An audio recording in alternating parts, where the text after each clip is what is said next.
all of the Wave 2 Jurassic World Rebirth toys have pretty much been revealed, so let's go over them. We even have the human packs like Zora, Bennett, and the human Velociraptor, very awesome. Also, D-Rex is apparently called Distortus Rex. What a weird name, according to a new listing. But yeah, very cool to see our first human pack. That's the only human pack reveal, though.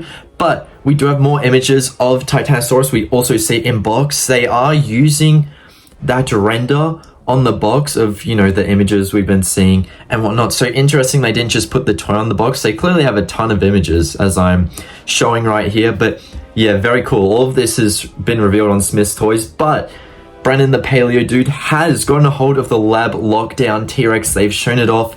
The front of the box, the back of the box, the scan code, all the good stuff. It's really cool. So just awesome to see. And we also see it's much tinier than the Hammond Collection T-Rex. So it's so cute and chunky. I love this guy so much. And also, strike attacks for Wave 2 have been revealed. We've got Achillobator. Now, upon first look at this, I genuinely thought it was Mutant 2. I was like, did Mutant 2 just get revealed? But no, it is just Achillobator, so we can all chill out. But you gotta, like, realize, like, this is basically exactly what I drew in my weekend video where, you know, I made the feathered raptors with the beaks on them. This thing even has a beak, so maybe this is Mutant 2 is made out of Achillobator or something, and this is like the demutantized version. I don't know. Anyway, Nanotyrannus, a very cool creature, is getting a figure. So it's like a mini blue Tyrannosaur. It's so cool. You know, it's got the light blue coloring, the dark blue. What's not to love about this guy, right? Bring in all the Tyrannosaurs. So actually, is Nanotyrannus a Tyrannosaur? I'm pretty sure it is, but either way, I know, like, you know, things like ProC is early relatives, small Tyrannosaur, Morris Intrepidus. But yeah, now we've got the Nanotyrannus. And then we've also got Herrerasaurus. So we've gotten a ton of these. So it's like, oh my gosh. And it's not even the Dino Trackers remodel. It looks like it is just the original Herrerasaurus they were giving us that everyone had problems with. So I guess this is just a rushed, you know, we got to get something out in this toy line, because most of the toy line is not from Rebirth. Like the whole main line, nothing. Only the big creatures are what's actually in the movie. And then we've got, you know, Zuniceratops, another kind of repaint. So Herrerasaurus obviously had the new paint, but was the old model, and Zuniceratops has some new paint on it. So it's got some grays, browns, and reds. I think it looks pretty neat, but of course we have had Zuniceratops before. So really the highlights of the strike attack wave has to be the Achillobator and the Nanotyrannus for being new and original things. But Frenzy Packs, this one's exciting. Beipiaosaurus, it's basically, I think that's how you pronounce it, probably not, but you know, it's a red cute little guy that looks like a baby Therizinosaur. So, you know, if you ever needed like a creature to roleplay as a juvenile Therizinosaurus, this is the one. I mean, sure, you could use captives or minis and whatnot, but this guy is just such a cutie. Who wouldn't want to get him, you know?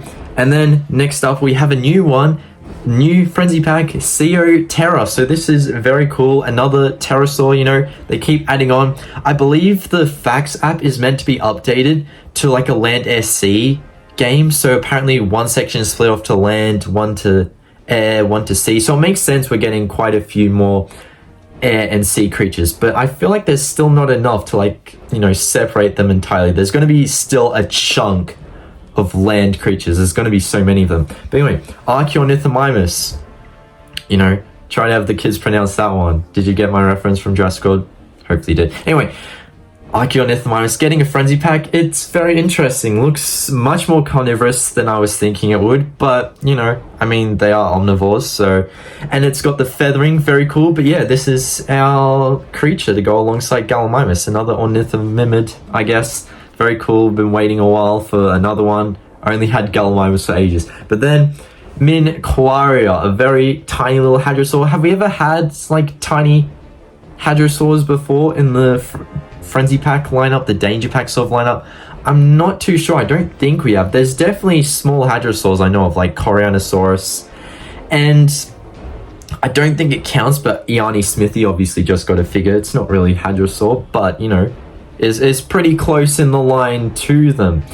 But anyway, let's get on to something very exciting. Purrusaurus was revealed on Smith's Toys, but unfortunately it was on like another version of the website in another country. So when you try to click on the link, you don't get anything. So unfortunately we only have the promo image that you see from clicking, and that's why the image is more blurry.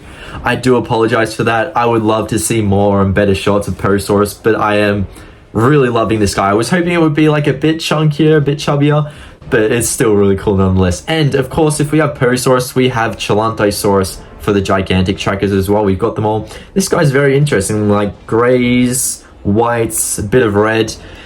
It reminds me, what does it remind me of? It's definitely got something in there, but you know, Zuniceratops also kind of has that pattern, but I don't know, it just looks, when I first saw the image, it looks so outlandish. I'm like, hang on, is this real? It kind of looks like it could have been a fan mock-up, but no, it is on the website, so it is definitely legit. You don't have to worry. And then, whilst the wild roars weren't properly revealed, they were found in images to promote alongside the other packs. So we have Spiclypeus up first. Obviously you can see kids are playing with them, and that's how we've gotten a hold of this image, because it was promoted in the other like wild roars and the strike attack frenzy pack images at the end, and we're like, hold on, that's new, that's new, that's new. And yes, so obviously there's multiple things in this image, such as Euryplocephalus as well. Very cool to see that.